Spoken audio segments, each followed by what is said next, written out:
Welcome to A1 TV Telugu news. నేను భువన. Details చూద్దాం.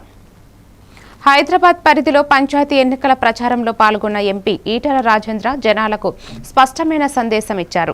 డబ్బు తీసుకుని ఓటు వేయడం అంటే భవిష్యత్తును అమ్ముకునే ప్రక్రియలో సమానమని ఆయన వ్యాఖ్యానించారు. ప్రజలకు నిజంగా సేవ చేసే నాయకులను ముందుకు తీసుకురావాలని, ఎన్నికల సమయంలో పైసలు విసిరే వారిని తిరస్కరించాలని ప్రజలను కోరారు.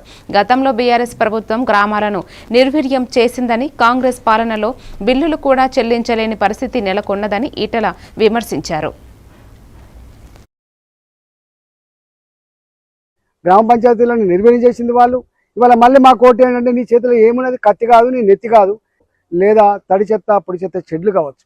ఆ విరగాల్సినటువంటి సందర్భంలో దాన్ని విరిచే బాధ్యత ప్రజల మీదనే ఉంటుంది. దయచేసి ఈ పూటకు ఒక పూటకు వాడు దావత్ ఇస్తుందని చెప్పి, ఈ పూటకు వాడు 500 రూపాయలు 1000 రూపాయలు ఇస్తుందని చెప్పి మనం అదైతే రేపు 5 ఏళ్ళు మళ్ళీ నరకం అనుభవించేటువంటి ఆస్కారం ఉంటుంది. కాబట్టి దయచేసి విజ్ఞులు మీరే, ప్రజాస్వామ్యాన్ని కాపాడాల్సింది మీరే, ఇవాళ మన బతుకులు బాగు చేసుకోవాల్సింది మీరే. కాబట్టి ప్రజాస్వామ్యంలో అంతిమ న్యాయ నిర్ణేతలు ప్రజలే కాబట్టి, ప్రజలే చరిత్ర నిర్మాతలు కాబట్టి మీరు మీ బాధ్యతని ఎఫెక్ట్గా ఇవాళ చేయాలని చెప్పి నేను విజ్ఞప్తి చేస్తా ఉన్నా.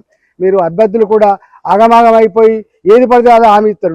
సిమెంట్ రోడ్డు వేసితపో అంటావు, గ్రామ పంచాయతీ మీరు కడతపో అంటావు, లేకపోతే మోరీ కడతపో అంటావు. నీ చేతులు ఏముందని చెప్పి అనవసరమైన హామీలు ఇవ్వకండి, ఆగం కాకండి. ఇవాళ ప్రజలకు ఒకటే చెప్పండి, మీ మధ్యలో ఉంటాం, మీతో ఉంటాం, మాకున్నంతలో మేము అభివృద్ధి.